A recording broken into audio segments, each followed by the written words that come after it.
আসসালামু আলাইকুম ওয়া রাহমাতুল্লাহি ওয়া বারাকাতুহু। নাহমাদুহু ওয়া নুসাল্লি আলা রাসূলিহিল কারীম। আম্মা বা'দু ফাআউযু বিল্লাহি মিনাশ শাইতানির রাজীম। বিসমিল্লাহির রহমানির রহিম। ইদ্রিস আলাইহিস সালাম পবিত্র কালামুল্লাহ মাজিদে বর্ণিত 25 জন নবীর মধ্য থেকে ইদ্রিস আলাইহিস সালাম অন্যতম একজন নবী। পবিত্র কালামুল্লাহ মাজিদে খুব প্রেসাইজলি কেবলমাত্র 2টি সূরার 2টি আয়াতে আল্লাহ তাআলা ইদ্রিস আলাইহিস সালামের ব্যাপারে উল্লেখ করেছেন। যেমন সূরাতুল মারিয়ামে আল্লাহ তাআলা উল্লেখ করেছেন, ওয়াযকুর ফিল কিতাবি ইদ্রিস ইন্নাহু কানা সিদ্দীকান নাবিয়্যা ওয়া রাফা'নাহু মাকানান আলিয়্যা। অর্থাৎ হে নবী, আপনি কালামুল্লাহ মাজিদে কোরআনের ভেতর ইদ্রিসের কথা উল্লেখ করুন। নিশ্চয়ই তিনি ছিলেন সত্যবাদী একজন নবী এবং আমি তার সম্মানকে, মর্যাদাকে অনেক বেশি সুউচ্চ করেছি, আমি তাকে উচ্চ মর্যাদা দান করেছি। মারিয়ামের এই আয়াতটি ছাড়া সূরাতুল আম্বিয়ার আরও একটি আয়াতে আল্লাহ তাআলা সাইয়েদনা ইদ্রিস আলাইহিস সালামের কথা উল্লেখ করেছেন। সে আয়াতে কেবলমাত্র ওনার নামটি উল্লেখ করেছেন। আল্লাহ বলছেন, অন্যান্য নবীদের সাথে মিলিয়ে তিনি ইরশাদ করছেন, ওয়া ইসমাঈল ওয়া ইদ্রিস ওয়া দাল কিফল কুল্লুম মিনাস সাবিরিন ওয়া আদখালনাহুম ফি রাহমাতিনা ইন্নাহুম মিনাস সালিহিন।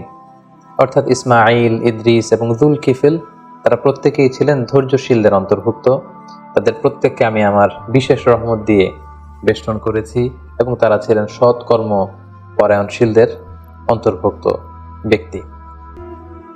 কালামুল্লাহ মাজিদের সূরাতু মারিয়াম এবং সূরাতু আম্বিয়ার এ দুটি আয়াত ছাড়া আর কোথাও সাইয়েদনা ইদ্রিস আলাইহিস সালামের ব্যাপারে উল্লেখ করা হয়নি। সুনানে নাসাইতে একটি সহিহ হাদিসেও আমরা ইদ্রিস আলাইহিস সালামের ব্যাপারে উল্লেখ দেখতে পাই, যে ক্ষেত্রে উল্লেখ হয়েছে যে আল্লাহ রাসূল সাল্লাল্লাহু আলাইহি ওয়াসাল্লাম যখন মেরাজে গিয়েছিলেন, আমরা জানি মেরাজ রজনীতে 7টি আকাশে 7টি স্তরে তিনি 7 জন নবীর সাথে সাক্ষাৎ করেছিলেন। সেখানে তিনি চতুর্থ আসমানে সাইয়েদনা ইদ্রিস আলাইহিস সালামের সাথে সাক্ষাৎ করেছিলেন। হাদিসের ভাষ্যটি ছিল এমন, সুম্মা আতাইনা আস-সামা আর-রাবিআ, 1 2 3 করে আমি জিবরিল আলাইহিস সালামের সাথে আল্লাহ রাসূল সাল্লাল্লাহু আলাইহি ওয়াসাল্লাম বলছেন যে আমি চতুর্থ আসমানে এলাম। ফামিসলু যালিক, এর আগের আসমানগুলোতে যেভাবে জিজ্ঞেস করা হয়েছিল জিবরাইলকে, তুমি কে, তোমার সাথে কে, তোমাদেরকে কি আসার পারমিশন দেওয়া হয়েছে, এভাবে যত ফর্মালিটিজ আছে এগুলো সারা হয়েছে। তো আতাইতু আলা ইদ্রিস আলাইহিস সালাম, আল্লাহর হাবিব সাল্লাল্লাহু আলাইহি ওয়াসাল্লাম বললেন, তখন হঠাৎ করে আমি ইদ্রিস আলাইহিস সালামের কাছে আসলাম। ফাসাল্লামতু আলাই, ওনাকে দেখেই আমি ওনাকে সালাম দিলাম।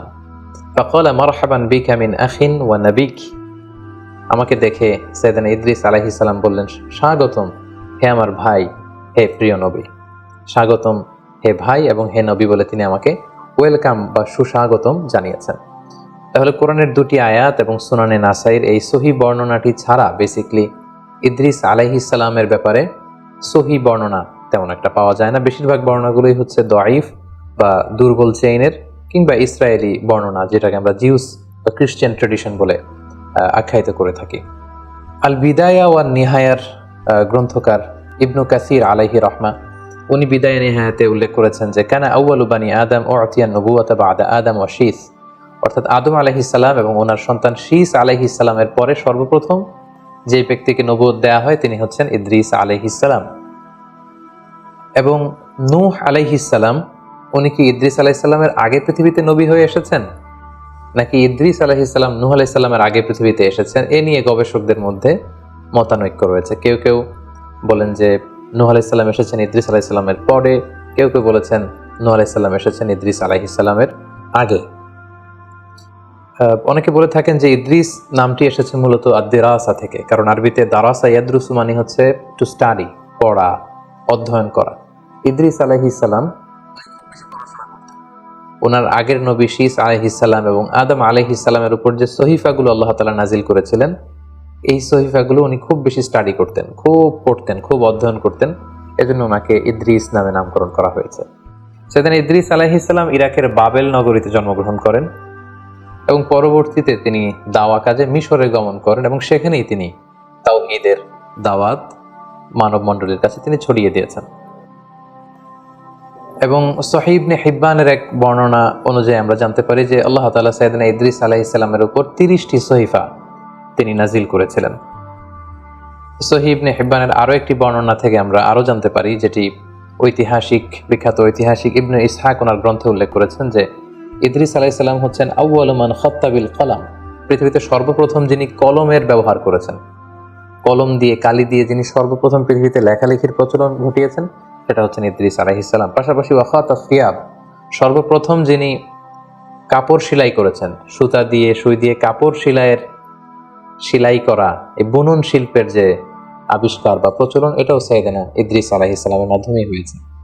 এই যে বর্ণনাগুলো আমরা এখানে উল্লেখ করলাম, এগুলো ছাড়া সাধারণত আর যত বর্ণনা সাইয়েদনা ইদ্রিস আলাইহিস সালামের ব্যাপারে পাওয়া যায় সবই হচ্ছে ইসরায়েলি বর্ণনা। বিশেষ করে ওরাফা'নাহু মাকানান আলিয়্যা, আমি ইদ্রিসের মর্যাদাকে অনেক বাড়িয়েছি, অনেক সুউচ্চ মর্যাদার আসনে তাকে আমি আসীন করেছি। এই আয়াতের বর্ণনায় অনেক ইসরায়েলি এই আয়াতের ব্যাখ্যায় অনেক ইসরায়েলি বর্ণনা পাওয়া যায় যে ইদ্রিস আলাইহিস সালাম ও ঈসা আলাইহিস সালামের মতো জীবদ্দশায় ওনাকে আল্লাহ তাআলা আকাশে নিয়ে গিয়েছিলেন। একজন ফেরেশতার পাখায় ভর করে তিনি আকাশে চলে গিয়েছিলেন এবং সেই আকাশে বা জান্নাতে ওনার ইন্তেকাল হয়েছে, পৃথিবীতে তিনি ইন্তেকাল করেননি। এই বর্ণনাগুলো আসলে কোনো ইসলামিক ট্রেডিশন থেকে আমরা পাই না, এগুলো ইসরায়েলি বর্ণনা থেকে আমরা পাই।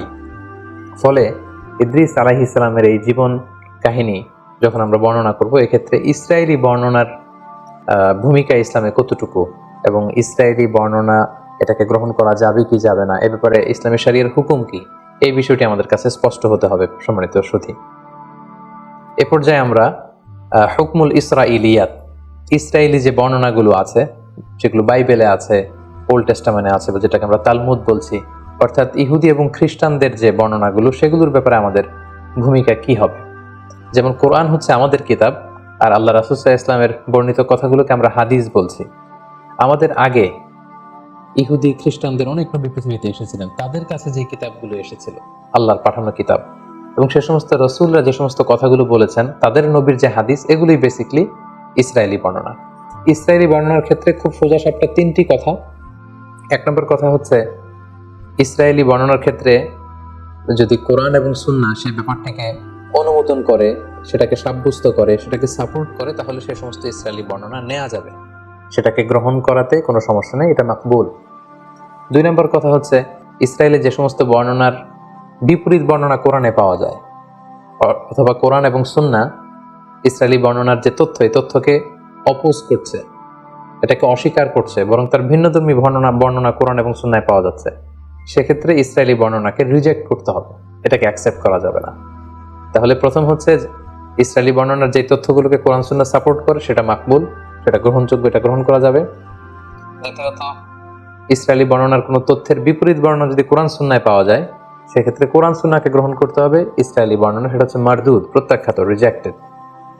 তিন নম্বর হচ্ছে, ইসরায়েলি কোনো বর্ণনায় যদি এমন কোনো কথা বা এমন কোনো তথ্য, এডিশনাল ইনফরমেশন পাওয়া যায়, যেটার ব্যাপারে কোরআন সুন্নায় কিছুই বলা হয়নি, হ্যাঁও বলা হয়নি, নাও বলা হয়নি, এটাকে সাপোর্টও করা হয়নি, এটাকে অপোজও করা হয়নি, সেক্ষেত্রে আল্লাহ রাসূল সাল্লাল্লাহু আলাইহি ওয়াসাল্লাম বলেছেন, হাদ্দিসু আন বানি ইসরাঈল ওয়ালা হারাজ, তোমরা চাইলে বনি ইসরাঈলের এই বর্ণনাগুলোকে তোমরা বর্ণনা করতে পারবে, এতে কোনো সমস্যা নেই।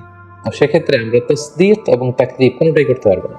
আমরা খুব আজমাতের সাথে বলতে পারবো না যে সুলাইমান আলাইহিস সালামের সময়কালে এই ঘটনাটা ঘটেছিল, এ ব্যাপারে কোরআন সুন্নায় কিছু নেই, ইসরায়েলি বর্ণনায় এটা পাওয়া যায়, সো এটা সত্য না, এটা সত্য, এটা বলা যাবে না।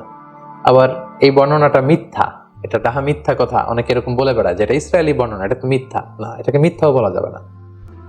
কোরআন সুন্নাহ সাপোর্টও করেনি, কোরআন সুন্নাহ রিজেক্টও করেনি, এরকম কোনো এডিশনাল ইনফরমেশন যদি ইসরায়েলি বর্ণনায় পাওয়া যায়, অর্থাৎ ইহুদি এবং খ্রিস্টানদের যে সোর্স, তাদের যে কিতাব বা তাদের যে হাদিস, সেখান থেকে যদি পাওয়া যায় এডিশনাল কোনো ইনফরমেশন, সেটাকে তাসদীক তাকযীব, অর্থাৎ এটাকে গ্রহণ বর্জন কোনোটাই করা যাবে না, জাস্ট বর্ণনা করা যাবে। একটা ঘটনা পরম্পরাকে মেলানোর জন্য বর্ণনা করা যেতে পারে। যেমন লেটস সে ইদ্রিস আলাইহিস সালামের প্রেক্ষাপট যদি আমরা বলি, কালামুল্লাহ মাজিদে শুধু 2টা আয়াতে খুব সংক্ষিপ্ত পরিসরে ওনার বর্ণনা আল্লাহ তাআলা দিয়েছেন, এবং সহিহ সুন্নাতে আমরা দেখেছি 4th আসমানে মেরাজের রাতে আল্লাহ রাসূল সাল্লাল্লাহু আলাইহি ওয়াসাল্লাম ইদ্রিস আলাইহিস সালামের সাথে সাক্ষাৎ করেছেন। এগুলো ছাড়া যত বর্ণনাই আছে সবই দঈফ, আর বাকি সবই হচ্ছে ইসরায়েলি বর্ণনা। সো একজন নবীর ব্যাপারে ইন ডিটেইল যদি কারো জানার আগ্রহ থাকে, বা আগের ঐতিহাসিক দৃষ্টিকোণ থেকে জিউস ট্র্যাডিশনে, খ্রিস্টান ট্র্যাডিশনে কি কি পাওয়া যায়, এগুলো নিয়ে গবেষণা করা, এগুলো বর্ণনা করা, এগুলো জানা, এতে কোনো সমস্যা নেই। কিন্তু এডিশনাল ইনফরমেশনগুলোর ক্ষেত্রে ইসরায়েলি বর্ণনার কোনো এডিশনাল তথ্য যদি আমরা নেই, সেটা সত্য কি মিথ্যা খুব কনফিডেন্সের সাথে এটা কোনোটাই বলার সুযোগ নেই। প্রয়োজনের খাতিরে, জানার জন্য, কৌতূহলবশত আমরা সেগুলো বর্ণনা করতে পারি। এবং মানুষ মাত্রই কৌতূহলী আমরা জানি, যাদের অনুসন্ধিৎসু মাইন্ড আছে, খুব কিউরিয়াস, জানতে মনে চায় যে কি হয়েছিল, কোথায় এসেছিলেন, তার জীবন পরিক্রমায় কি কি ঘটেছিল, তারা ইসরায়েলি বর্ণনা বাইবেল থেকে এগুলো আমরা জানতে পারি। কারণ বাইবেলের সব কিছুই যে তারা ডিস্ট্রয় করে ফেলেছে, মানে এন্টায়ার বাইবেলে যে তারা করাপ্ট করে ফেলেছে এমনটা না। বাইবেলের অনেক কিছু আছে শুদ্ধ, আবার অনেক কিছুকে তারা কারাপ্টেড করেছে। তো সেক্ষেত্রে এডিশনাল ইনফরমেশনগুলো নেওয়ার ক্ষেত্রে, যেটা কোরআনেও নেই সুন্নাতে নেই, আমরা চাইলে বর্ণনা করতে পারবো, আমাদের কৌতূহলকে নিবারণ করতে পারবো, কিন্তু হুটহাট করে এটা বলতে পারবো না যে এটা সত্য কিংবা এটা মিথ্যা। আমাদের মধ্যে একটা প্রবণতা আছে, অনেকে যেটা মনে করেন কোনো ইসরায়েলি বর্ণনা শুনলেই তারা বলে থাকেন যে এটা বানোয়াট হাদিস, এটা জাল হাদিস। এটা আসলে এক ধরনের অজ্ঞতা, কারণ এটা তো হাদিসই না, এটা তো আল্লাহ রাসূল সাল্লাল্লাহু আলাইহি ওয়াসাল্লামের কথা নয়। আল্লাহ রাসূল সাল্লাল্লাহু আলাইহি ওয়াসাল্লাম তো এটা বলেননি। ফলে এটা জাল হাদিস বা বানোয়াট হাদিস বলার সুযোগ নেই, কারণ এটা হাদিসই নয়, এটা আল্লাহ রাসূল সাল্লাল্লাহু আলাইহি ওয়াসাল্লাম বলেননি, এটা ওনার কথা নয়, বরং এটা হচ্ছে ইসরায়েলি ট্রেডিশন। তাহলে খুব সংক্ষেপে আমরা এটা বলবো যে ইসরায়েলি বর্ণনা যদি কোরআন সুন্নাহ দ্বারা সাপোর্টেড হয় আমরা গ্রহণ করব, যদি রিজেক্ট করা হয় এটাকে বর্জন করব। আর যে ব্যাপারে কোরআনে হাদিসে আমাদেরকে কিছুই বলা হয়নি, কিন্তু ইসরায়েলি বর্ণনায় আমরা বিভিন্ন নবীদের ব্যাপারে, বিভিন্ন ঘটনার ব্যাপারে এক্সট্রা এডিশনাল তথ্য পাই, সেটা আমরা বর্ণনা করতে পারবো। কারণ আল্লাহর হাবিব সাল্লাল্লাহু আলাইহি সাল্লাম বলেছেন যে লা তুসাদ্দিকু আহলাল কিতাবি ওয়া লা তুকাযযিবুহুম। এই জাতীয় বর্ণনার ক্ষেত্রে তাদেরকে সত্যবাদী মিথ্যাবাদী, এই বর্ণনাটা সত্য কিংবা মিথ্যা এটা কোনোটাই বলো না। ওয়াকুলু আমান্না বিল্লাহি ওয়া মা উনজিলা ইলাইনা ওয়া মা উনজিলা ইলাইকুম। বরং এটা বলো যে আমরা বিশ্বাস করি যেটা আমাদের উম্মতে মুহাম্মাদের উপর যেটা নাজিল হয়েছে এটাও আমরা বিশ্বাস করি কোরআন হিসেবে, এবং তোমাদের কাছে আল্লাহর পক্ষ থেকে যেটা সঠিকভাবে নাজিল হয়েছিল সেটার উপরে আমরা বিশ্বাস স্থাপন করি। আমরা রঈসুল মুফাসসিরিন আব্দুল্লাহ ইবনে আব্বাস রাদিয়াল্লাহু তাআলা আনহুর কথা জানি যে উনি সাহাবীদের মধ্যে খুবই কিউরিয়াস মাইন্ডেড ছিলেন, কিউরিওসিটি খুব বেশি ছিল, অনুসন্ধিৎসু মন ছিল ওনার, কৌতূহলী মন। ফলে নবীদের ব্যাপারে কোরআনে কোনো আয়াত নাজিল হলে তাদের আগের ঘটনার আগের প্রেক্ষাপট, পরের প্রেক্ষাপট, এগুলো মিলাবার জন্য, জানবার জন্য উনি অনেক ইহুদি পণ্ডিতের কাছে যেতেন, যে জিজ্ঞেস করতেন যে ব্যাপারে তোমাদের কিতাবে কিছু আছে কিনা। তখন সেই ইহুদি পণ্ডিতদের কাছ থেকে উনি শুনে আসতেন এবং সেগুলো তিনি বর্ণনাও করেছেন। এবং আমাদের যে ক্লাসিক তাফসিরগুলো রয়েছে সেই ক্লাসিক তাফসিরগুলোতে এগুলো বর্ণিতও হয়েছে। তো আমরা এই ইসরায়েলি যে ন্যারেশনগুলো আছে, বর্ণনাগুলো আছে, এগুলো ডিল করার ক্ষেত্রে এই তিনটা মূলনীতি খেয়াল রাখবো। কোরআন হাদিস সাপোর্ট করলে গ্রহণ করব, রিজেক্ট করলে আমরাও রিজেক্ট করব। আর এডিশনাল তথ্য যেটা আমাদের কোরআনেও নাই, সুন্নাতেও নাই, কিন্তু অনেক নবীর ব্যাপারে কিছু তথ্য আমরা ইসরায়েলি বর্ণনাতে পাই, সেগুলো আমরা বর্ণনা করতে পারবো। কারণ আল্লাহর হাবিব সাল্লাল্লাহু আলাইহি ওয়াসাল্লাম সহিহ বুখারীর বর্ণনায় বলেছেন ওয়া হাদ্দিসু আন বানি ইসরাঈল ওয়ালা হারাজ। তোমরা ন্যারেট করতে পারো, you can narrate the tradition of Jews and Christian community. তাদের পক্ষ থেকে যেই ন্যারেশনগুলো প্রিজার্ভ করা হয়েছে এগুলো চাইলে তোমরা বর্ণনা করতে পারবে, এতে কোনো সমস্যা নেই ইনশাআল্লাহ। সম্মানিত সুধী, তাহলে সংক্ষিপ্ত পরিসরে ইদ্রিস আলাইহিস সালামের জীবন কাহিনী থেকে কোরআন সুন্নাহর আলোকে আমরা যা জানলাম, সেগুলো থেকে যদি আমরা কিছু লাইফ লেসন এখন বের করতে চাই যে ইদ্রিস আলাইহিস সালামের এই জীবনী থেকে আমাদের জন্য শিক্ষা কি, সেক্ষেত্রে আমরা কয়েকটি লেসন আমরা এখান থেকে শিক্ষা বের করে নিয়ে আসতে পারি। প্রথমত বলবো যে আমরা জেনেছি উনি হচ্ছেন আউয়ালু মান খাত্তা বিল কলম।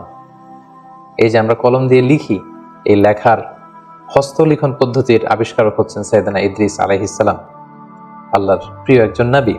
তাহলে হি ক্রিয়েটেড দ্য হ্যান্ড রাইটিং, তিনি সর্বপ্রথম পৃথিবীতে কলম দিয়ে কিছু লিখেছেন এবং এই লেখার এই প্র্যাকটিস তিনি চালু করেছেন, এই তথ্যটা কিন্তু আমরা পাই। দ্বিতীয় যে ব্যাপারটি আমরা ইদ্রিস আলাইহিস সালামের জীবনী থেকে পাই সেটা হচ্ছে সাইয়েদনা ইদ্রিস আলাইহিস সালাম অত্যন্ত বেশি জ্ঞানানুরাগী ছিলেন, শিক্ষানুরাগী ছিলেন। তিনি জ্ঞান অর্জন করতে চাইতেন। তার প্রমাণ হচ্ছে ওনার আগের নবী শীস আলাইহিস সালাম এবং পৃথিবীর প্রথম নবী আদম আলাইহিস সালামের উপর আল্লাহ তাআলা যে সমস্ত সহিফাগুলো নাজিল করেছিলেন এগুলো তিনি খুব বেশি পড়তেন, খুব বেশি অধ্যয়ন করতেন, সেখান থেকে জানতে চাইতেন, শিখতে চাইতেন। এবং ইসলামে জানা শিখাটাকে কিন্তু আমাদের জন্য আবশ্যক করেছে এবং খুব বেশি গুরুত্ব দিয়েছে। আমরা জানি যে আমাদের কোরআন আল কারীমের প্রথম বাণী হচ্ছে জানো, পড়ো, ইকরা, read in the name of your lord who has created.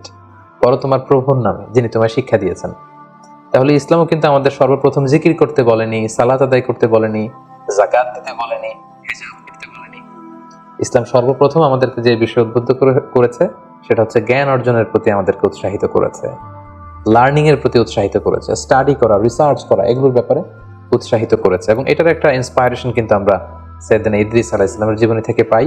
কারণ তিনার আগে যে সমস্ত কিতাব সাহিফা নাজিল হয়েছে এগুলো তিনি খুব বেশি পড়তেন, তিনি অত্যন্ত বেশি জ্ঞান অনুরাগী ছিলেন। 3 নম্বর যে বিষয়টা আমরা জানতে পারি সেটা হচ্ছে বুদ্ধিবৃত্তিক যে চর্চা, এটার সূচনা বা গোড়াপত্তনও কিন্তু ওনার সময়কাল থেকে হয়। তিনি বাবেলে জন্মগ্রহণ করেছিলেন, ইরাক এলাকায়। পরবর্তীতে তিনি তাওহীদের দাওয়াত নিয়ে নীল নদের পারে মিশরে অবস্থান করেন, সেখানে তিনি ওই এলাকার লোকদেরকে তাওহীদের দাওয়াত দেন, সালাতের দাওয়াত দেন, জাকাতের দাওয়াত দেন, এবং সেখানে তিনি জ্ঞান অর্জন এবং জ্ঞান বিতরণের একটা পরিবেশ তৈরি করেছিলেন। এবং অনেক ঐতিহাসিক বলেছেন যে এই যে গাণিতিক বিভিন্ন সূত্র, ম্যাথামেটিক্যাল যে সূত্র অথবা অ্যাস্ট্রোনমি, জ্যোতির্বিজ্ঞানের যে জ্ঞান, সেটার সূচনাটা হয়েছিল সাইয়েদনা ইদ্রিস আলাইহিস সালামের সময়। এবং আমরা জানি যে মিশরীরা হচ্ছে এক্ষেত্রে পাইওনিয়ার। পৃথিবীতে সবচেয়ে প্রাচীন যেই বর্ণমালার শিলালিপি পাওয়া যায়, হাইরোগ্লিফিক্স বলে ইংরেজিতে, আরবিতে হাইরোগ্লিফিয়া বলে, এটা মিশরে পাওয়া গিয়েছে। কিভাবে ইরিগেশন করতে হবে, জমি চাষ দিতে হবে, কিভাবে গাণিতিক সূত্র দিয়ে উপকৃত হওয়া যায়, এবং জিওমেট্রিক বিভিন্ন তথ্য সূত্র, এগুলো কিন্তু মিশরীরা উদ্ভাবন করেছে। এবং সেক্ষেত্রে অনেক ঐতিহাসিকরা বলেছেন সাইয়েদনা ইদ্রিস আলাইহিস সালামের সময় এটার সূচনা বা গোড়াপত্তন হয়েছিল। সাইয়েদনা ইদ্রিস আলাইহিস সালামের জীবনী থেকে আরো একটি বিষয় আমরা জানতে পারি যে উনি খুব কর্মঠ ছিলেন, সাদাসিধে জীবনযাপন করতেন, যেটার প্রমাণ পাওয়া যায় যে তিনি নিজ হাতে নিজের জামা বা কাঁথা এগুলো সেলাই করতে জানতেন। সেলাই করার বা হস্তবুনন শিল্পের ব্যাপারটিও কিন্তু ওনার সময় থেকে শুরু হয়েছে। এ থেকে আমরা বুঝতে পারি যে উনি খুবই কর্মঠ ছিলেন, হার্ড ওয়ার্কিং ছিলেন। আমরা অনেকে নবীদের ব্যাপারে এরকম ধারণা করে থাকি যে ওনারা মানুষ নয়, আসলে ব্যাপারটা কিন্তু ভুল। ওনারাও মানুষ ছিলেন এবং ওনারা এই পৃথিবীতে হার্ড ওয়ার্ক করেছেন, স্ট্রাগল করেছেন। ওনারা বাজারে যেতেন, বাজার করতেন, এবং ওনাদের লাইভলিহুডের জন্য ওনাদের আর্নিং করা লাগতো, উপার্জন করা লাগতো। জীবনের যে স্ট্রাগলগুলো আছে এগুলো সবগুলো পেরিয়ে ওনারা নিজেদেরকে প্রমাণ করে করে মহামানব হিসেবে তারা পৃথিবীতে স্বীকৃত হয়েছেন। তো এক্ষেত্রে আমরা এটা বুঝতে পারি যে সাইয়েদনা ইদ্রিস আলাইহিস সালাম অত্যন্ত কর্মচঞ্চল একজন মহামানব ছিলেন, খুব কর্মঠ এবং সাদাসিধে জীবনযাপন করতেন। ওনার হস্তবুনন শিল্পের এই প্র্যাকটিস থেকে আমরা এই বিষয়টি আমরা বুঝতে পারি। পাশাপাশি আমরা এটাও বুঝতে পারি যে অভাবনীয় বুদ্ধিমত্তার অধিকারী তিনি ছিলেন, উদ্ভাবনী ক্ষমতা ওনার মধ্যে ছিল, গবেষণা, ধর্মী চিন্তা চেতনার একজন মানুষ ছিলেন, যেটা আমাদের জন্য অনেক বেশি অনুপ্রেরণা যোগায়। সম্মানিত শুধু আল্লাহ তাআলা আমাদের সবাইকে নবীদের রেখে যাওয়া যে সুন্নাহ, নবীদের রেখে যাওয়া যে পথ, সে পথে যেন আমরা আমাদেরকে পরিচালিত করতে পারি। আল্লাহ তাআলা আমাদের সবাইকে তৌফিক দান করুক। হাযা মা ইনদি ওয়াল ইলমু ইনদাল্লাহ আলাইহি তাওয়াক্কালতু ওয়া ইলাইহি উনীব। আসসালামু আলাইকুম ওয়া রাহমাতুল্লাহি ওয়া বারাকাতুহু।